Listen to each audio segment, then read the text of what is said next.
नमस्कार दोस्तों, मेरा नाम है आयुष और आप देख रहे हैं मेरा चैनल राजा सुधांशु। दोस्तों, आज बात करेंगे नेपाल के बारे में। नेपाल में जो जेनजिट प्रदर्शन हुआ था, जो कई लीडर्स जेनजिट आए थे आगे और प्रदर्शन किया था, और उन्होंने ये कहा था कि हम सरकार में शामिल नहीं होंगे। सरकार की जो बनेगी, जो अंतरिम सरकार जो चुनाव कराने वाली होगी 6 महीने में, उन पर हम नज़र रखेंगे, हम सरकार में शामिल नहीं होंगे। लेकिन अब जो है प्रदर्शनकारी जो है नाराज चल रहे हैं। वो सुशीला कार्की जी पे नाराज चल रहे हैं। कारण क्यों नाराज हैं वो? कारण ये है कि उनके मंत्रिमंडल में कुछ लोग ऐसे उन्होंने बना दिया है कि उससे वो नाराज चल रहे हैं। और उन्होंने जेनजिट प्रदर्शनकारियों में से एक जो लीडर हैं, उन्होंने सुशीला कार्की जी का इस्तीफा भी मांगा है। कुछ एक लीडर हैं, वो सारे प्रदर्शनकारियों ने नहीं मांगा है, लेकिन वो काफ़ी पैठ रखते हैं जेनजिट में। जो युवा लड़के हैं वो भी खुद युवा हैं। वो कौन है मैं आगे बताऊंगा। प्रदर्शनकारियों ने आरोप लगाया है कि सुशीला कार्की जी ने प्रदर्शनकारियों के बिना राय के मंत्रिमंडल चुनी है। जी दोस्तों, उन्होंने बिना मतलब कि प्रधानमंत्री बन गई। उन्होंने भी सोचा होगा कि अच्छे अच्छे लोगों को रखूंगी, लेकिन उनको ये नहीं मालूम होगा कि इससे प्रदर्शनकारी जो है, जो जेनजिट जो युवा हैं, वो नाराज हो जाएंगे। जो नाराजगी जो चल रही है प्रदर्शनकारियों में, उसके जो लीडर हैं वो है सुदान गुरुंग। सुदान गुरुंग जो हैं वो हैं 36 वर्षीय हैं, और वो जो है सुशीला कार्की जी के काफ़ी विरोध में हैं। इस समय नाराज चल रहे हैं। देखिए, नाराजगी दूर हो जाएगी तो कोई बात ही नहीं रहेगा। नाराजगी इस बात पे है कि मतलब कि मंत्रिमंडल से ही है, सुशीला कार्की जी से नहीं है। सुदान गुरुंग हामी नेपाल नाम के एनजीओ के संस्थापक हैं।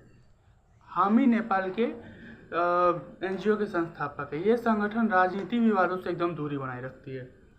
कहा जा रहा है कि तीनों नेता पुष्प कमल दहल प्रचंड, शेर बहादुर देववा और केपी शर्मा ओली अपनी अपनी पार्टी में, जो उनकी पार्टियां हैं, तीनों की अलग अलग पार्टियां हैं। चाहे वो केपी शर्मा ओली हो, चाहे वो शेर बहादुर देववा हो, चाहे 4 नामों वाले भाई साहब का पुष्प कमल दहल प्रचंड, उनकी भी अलग पार्टियां हैं। तो उनकी अपनी अपनी पार्टियों में ये बात आ गई है कि आप लोग थोड़े से उम्र दराज हो गए हैं, तो जो युवा हैं उनको ऊपर आने दीजिए। क्योंकि जो आप लोग हैं, यानी कि जो 3 नेता हैं, उनके अलग अलग पार्टियों में ये बातें चल रही है कि जो वो 3 नेता हैं वो बूढ़े हो चुके हैं, मतलब कि बुजुर्ग हो चुके हैं। अब युवा को इसलिए आने दीजिए क्योंकि आप पर भ्रष्टाचार के आरोप लग चुके हैं और जनता आपको पसंद कर नहीं रही है।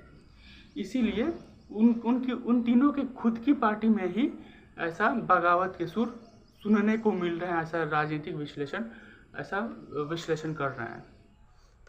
दोस्तों, यही चीज़ें हैं कि उन्होंने ऐसा किया है।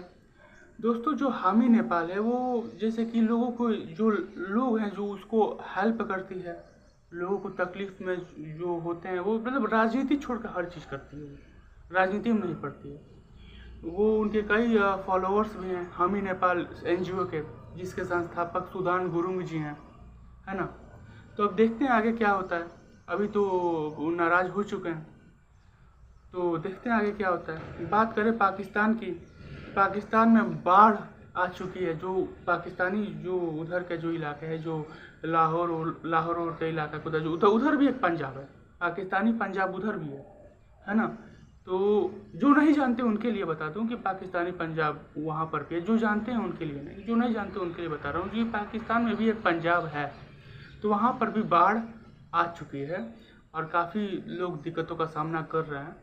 आम लोग ही दिक्कतों का सामना कर रहे हैं, सभी लोग मतलब कर ही रहे हैं। तो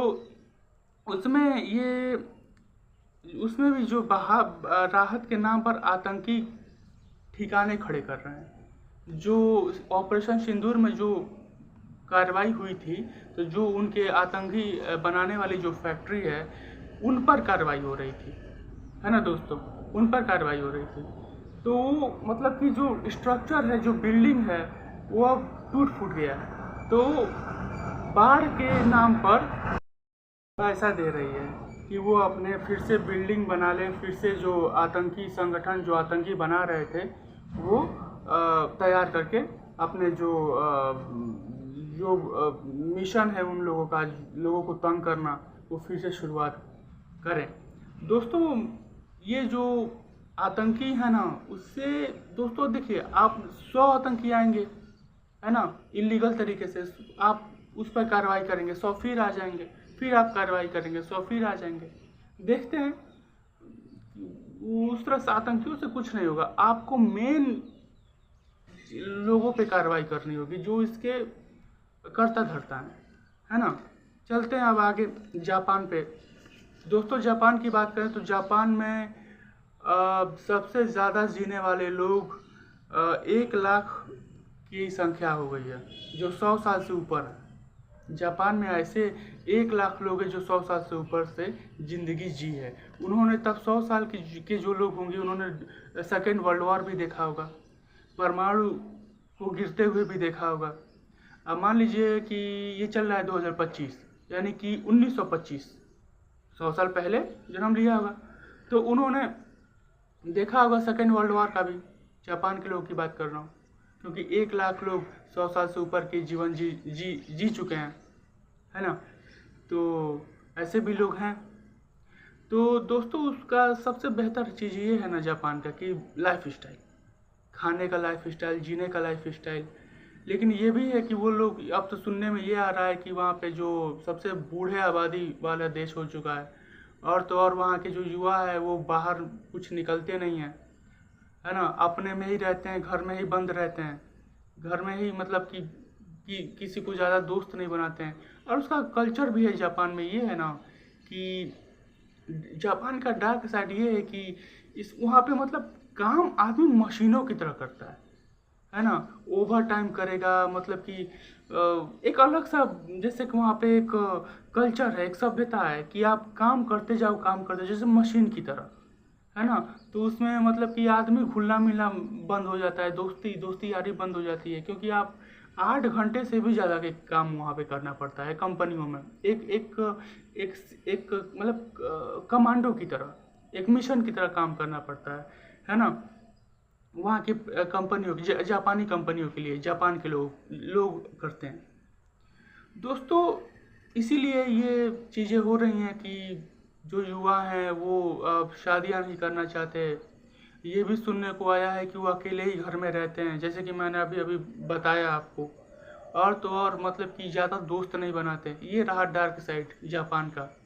अब अच्छी साइड की बात कर लें तो अच्छी साइड ये है कि वो टॉप इकनॉमी में आता है।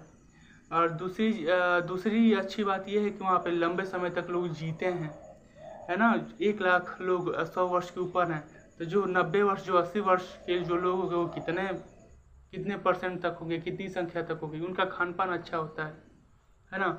उनकी जो स्ट्रीट में, जो मतलब कि जो बाज़ार में जो सब्जियां मिलती हैं, जो अच्छे जो स्ट्रीट फूड मिलते हैं, वो बहुत बढ़िया होते हैं, ख़राब नहीं होते हैं, मतलब कि खाकर की बीमारी नहीं हो जाती है। उस तरह का बेहतर देश है वो। और दोस्तों एक और बात पता चली है जापान में कि जापान में महिलाएं जो हैं पुरुषों की अपेक्षा ज़्यादा जी रही हैं। जो महिलाएं जो हैं वो ज़्यादा जी रही हैं पुरुषों के मुकाबले में जापान में। तो यही बात है। तो आज हम लोग जो है नेपाल की बात किए, फिर हम लोगों ने उस एनजीओ की भी बात की जिसमें सुदान गुरुंग जी काम करते हैं, जो संस्थापक हैं उसके। फिर हमने पाकिस्तान की भी बात की है, जो बाढ़ के नाम पर न जाने किसको किसको पैसे बांट रहा है। वो कभी नहीं दोस्तों ये विचारधारा की लड़ाई है, मैं पहले ही बोल चुका हूँ। ये व्यक्ति विशेष की लड़ाई नहीं है, विचारधारा की लड़ाई है। आगे बढ़ते, जो समझने वाले समझ गए, जो ना समझे वो उनका क्या कहना है। और बात आखिरी में बात हम लोगों ने की जापान की। तो जापान में जो हुआ वो हुआ, मतलब कि 100 साल से ज़्यादा लोग जी रहे हैं, तो उनसे हमें भी सीखना चाहिए। तो आज की इस वीडियो में बस इतना ही। आगे वीडियो में किसी नए मुद्दे पर बनाऊंगा, आपसे मिलूंगा। तब तक के लिए नमस्कार। वीडियो अच्छा लगे तो लाइक कर दीजिएगा, और अगर कोई सलाह देना हो तो सब कमेंट्स बॉक्स में लिख दीजिएगा। और चैनल को सब्सक्राइब कर दीजिएगा, बेल आइकन दबा दीजिएगा कि आपको नए वीडियो आए तो आपको पता चल जाए। बहुत बहुत धन्यवाद।